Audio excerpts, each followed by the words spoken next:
졸업생 아이들이 이런 얘기를 했어요. 이야기학교에서 너희들이 배운 것 중에 가장 좋은 게 뭐냐라고 했을 때, 그리고 일반 학교나 사회생활을 통해서 차이가 뭐냐라고 그랬을 때, 이 아이들이 하는 얘기가 제 주변에 삶을 고민하는 애가 없어요. 그랬어요.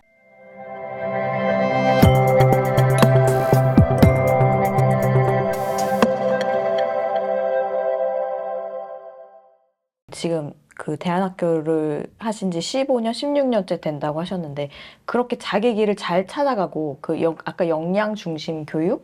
그걸 통해서 자기 길을 잘 찾아간 학생의 사례가 하나 있으면 되게 용기를 낼 수 있을 것 같거든요. 그것도 저도 많이 고민하는데, 또 다른 결과 중심적인 얘기인 것 같아요. 우리는 이제 그 학교 출신이 20대 어떻게 살아? 결과 빨리 보여줘. 이건 또 다른 형태의 결과 중심적인 것이 우리를 너무 지배하더라고요. 그건 저도 계속 벗어나기가 어려운 거예요. 우리 학교 출신이 어땠더라라는 얘기를 듣고 싶거든요. 근데 이것조차 사실은 내려놔야 이게 진짜 제대로 된 교육이구나. 우리의 식기를 막 부셔주고 계세요. 거기까지 저도 사실은 깨지는데 10년, 15년이 걸리는 거예요. 그런데 이렇게 처음 들어오신 부모님은 얼마나 많은 고민과 이 과정이 필요하겠어요. 그런데 저는 김영석 교수님, 연세대 아시죠? 어떤 분이신가요? 연세대 교수님 유명하시잖아요. 100세 넘으신. 네, 머리 하얀. 한국 사회에 너무 잘 알려지신 분의 강의에 이런 얘기를 하셨어요. 사람의 평가는 50대, 60대에 이루어지는 거다. 그때 어떤 삶을 살고 있는지가 평가지, 너무 젊을 때 평가를 내리는 건 아닌 거다. 라는 말이 저는 진리일 것 같아요. 그럼에도 불구하고, 그래도, 이야기학교를 졸업하고 20대에 살아가는 아이들을 보면서 어떤 특징이 좀 있는가 보면, 자기 진로에 대한 확신성이 한 70% 정도는 있는 것 같아요.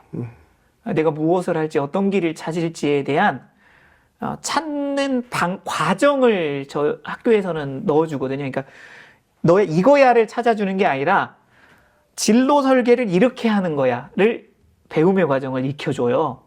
그러니까 졸업생들하고 계속 만나는데 아이들 속에 저는 계속 이렇게 진로 설계를 새로운 정보가 들어올 때마다, 경험이 쌓일 때마다 이렇게 해나가고 있어요 라고 하는 것을 봤어요. 그게 저희의 진로교육의 1차적인 목적이었거든요. 네. 그리고 그 진로 설계를 정말 잘 해나가더라고요. 어떤 아이들은. 그리고 졸업생 아이들이 이런 얘기를 했어요. 이야기학교에서 너희들이 배운 것 중에 가장 좋은 게 뭐냐라고 했을 때, 그리고 일반 학교나 사회생활을 통해서 차이가 뭐냐라고 그랬을 때, 이 아이들이 하는 얘기가 제 주변에 삶을 고민하는 애가 없어요. 그랬어요. 그러니까 돈을 지금 벌어서 이걸 어떻게 쓰지? 여행을 가지, 유럽 여행을 가지, 맛있는 맛집을 하지, 이런 얘기가 주로지, 자기 삶을 어떻게 가져가서 어떤 준비를 하고 어떻게 살아가지를 이 깊이 있는 대화를 할 수 있는 사람이 직장이나 학교 생활을 할 때 찾기가 참 어려웠다라는 얘기를 하더라고요. 근데 그게 진로잖아요. 그렇죠. 네. 그러면 이제 저는 앞으로 이 아이들이 20년 정도 더 지났을 때 평가를 해야 된다라고 생각을 합니다. 지금 졸업생들이 한 몇 명 정도? 지금 저희는 많지는 않죠. 한 30명 정도 되고 9회 졸업을 한 거니까. 되게 많은 숫자 같습니다. 한국에서 기독교 대안학교에서 16년을 버티고 30명의 졸업생이 있고 지금도 계속해서 학교가 운영되고 있다는 게. 근데 이게 한 가지 특징이 있더라고요. 저희는 1년에 한 번씩 아이들, 졸업생들을 모아서 스터디를 하거나 이제 대화를 하는데, 졸업생들이 한 7, 8년 거의 지났는데 아이들의 이야기가, 삶의 가치 체계가 달라요. 자기 삶을 이렇게 나눌 때, 어떤 생각을 나눌 때 생각의 결이 달라요. 일반적인 내용과. 그래서 20대 초반까지도 저는 아이들이 깊이 있는 가치 체계를 가지도록 도와야 된다고 생각을 하는데 20세 전에 형성된 틀도 상당히 의미가 있다라고 현재는 모니터링하고 있습니다. 저도 어머님 질문과 또 교장 선생님 이야기 들으면서 되게 좀 많이 느껴졌던 게 진짜 저희는 아이들이 그래서 그럼 이 아이 대안학교를 졸업해서 20대 때 다른 삶을 막 사는 막 이 세상의 어려움과 이 사회가 그렇지 않음에도 막 불굴을 막 뛰어나간 막 이런 것들을 막 상상하는데 오히려 아이들은 졸업 후에도 계속해서 여기서 배웠던 걸로 씨름하고 그 과정 속에서 배워가겠구나. 그리고 30대 때 그것들을 더 연마해서 말씀하신 대로 40, 50대의 그 결과들이 그때 평가할 수 있겠다. 이 말씀이 되게 와닿는 것 같아요. 저는 대안학교 지금 3년 차 아빠로서 상당히 좀 의식들이 많이 생각이 드는 것 같습니다. 네. 20대에 그렇게 사셨어요, 그런데? 저요? 의식 있게? 아니잖아요. 대학교 30대 지금도 그렇게 사세요? 근데 아이들한테 우리는 너무 과한 걸 계속 요구해요. 얼마나 우리가 결과 중심적인 사고가 강한지 우리부터 자성해야 돼요. 네.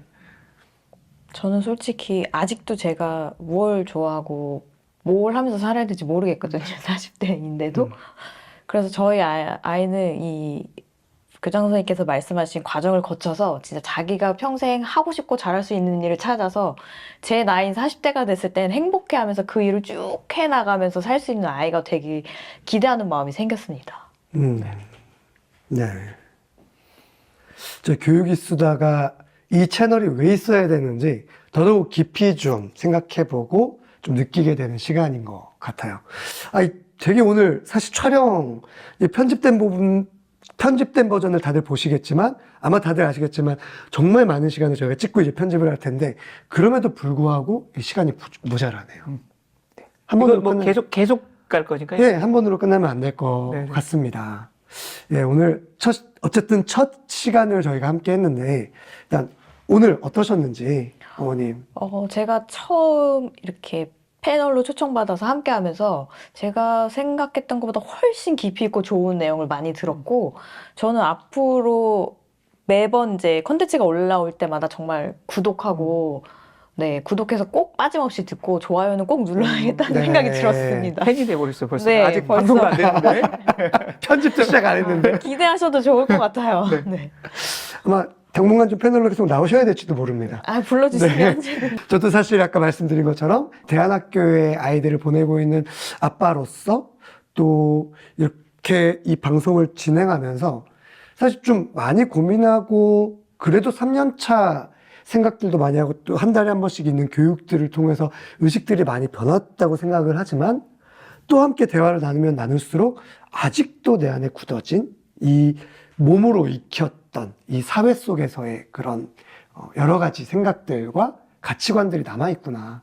이것들을 계속해서 대화와 어떤 공부를 통해서 그러니까 겸손하게 배워야 된다라는 말씀을 하셨을 때 결국 마지막에 되니까 그 말이 어떤 건지 와닿는 것 같습니다. 너무 유익한 시간인 것 같고요. 앞으로 끊임없이 열심히 최선을 다해서 이 컨텐츠를 제작을 해야겠다라는 마음을 굳게 다짐해 봅니다. 교장 선생님 오늘 네. 첫 시간 함께 해주셨는데 다음 시간도 계속 나오셔야겠지만 오늘 좀 어떠셨는지.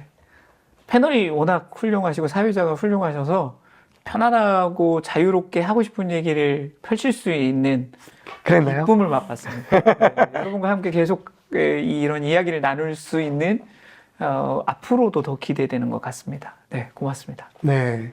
오늘 여기까지 시청해주신 모든 구독자 여러분 감사드리고 다시 한번 부탁드리지만 구독과 좋아요 그리고 알림 설정까지 그래서 함께 우리가 이 걸음에 동참하셨으면 하는 간절한 바람이 있습니다. 저희는 다음 시간에 또다시 찾아뵙도록 하겠습니다. 여러분 감사합니다. 감사합니다.